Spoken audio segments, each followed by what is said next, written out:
वैष्णवी आत्महत्या प्रकरणी सासरा राजेंद्र हगवणे दीर सुशीलला अखेर 7 दिवसांनी अटक। पहाटे 4:30 वाजता पोलिसांची कारवाई। अटकेपूर्वीचा हगवणे बाप लेकाचा हॉटेलमधील जेवतानाचा सीसीटीव्ही समोर। हुंडाबळी घेणाऱ्या बाप लेकाचा हॉटेलमध्ये ताव। अटकेनंतरही राजेंद्र हगवणेचा माज काय? पश्चाताप होतोय का? लोकशाही मराठीच्या प्रश्नाला राजेंद्र हगवणेचं नाही असं निर्लज्जपणाचं उत्तर। हगवणे कुटुंबावर कडक कारवाई होणार, उपमुख्यमंत्री अजित पवारांचं आश्वासन।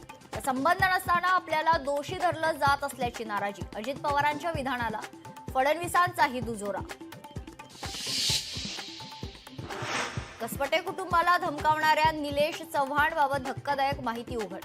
छुपा कॅमेरा वापरून पत्नीचे बनवले आक्षेपार्ह व्हिडिओ। तुर्तास निलेश चव्हाण विरोधात वारजे पोलीस ठाण्यात गुन्हा दाखल।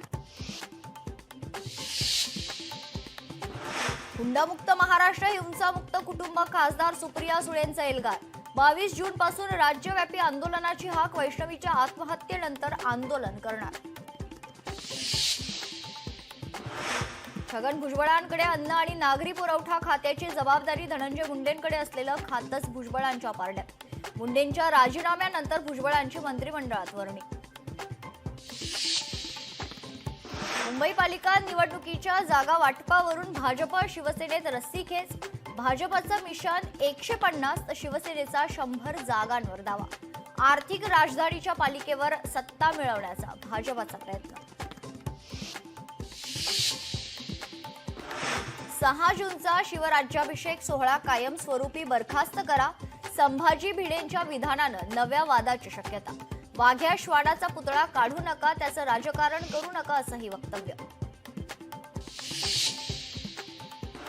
नाशिकच्या जिंदाल कंपनीला लागलेली आग 55 तासांनंतर आटोक्यात। पुलिंगचं काम सुरू।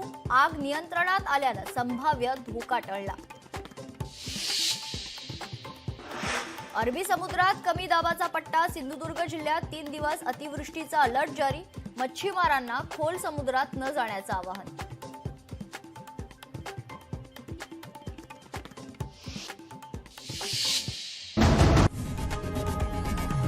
लोकशाही मराठी ऐका, पहा, जागरूक रहा।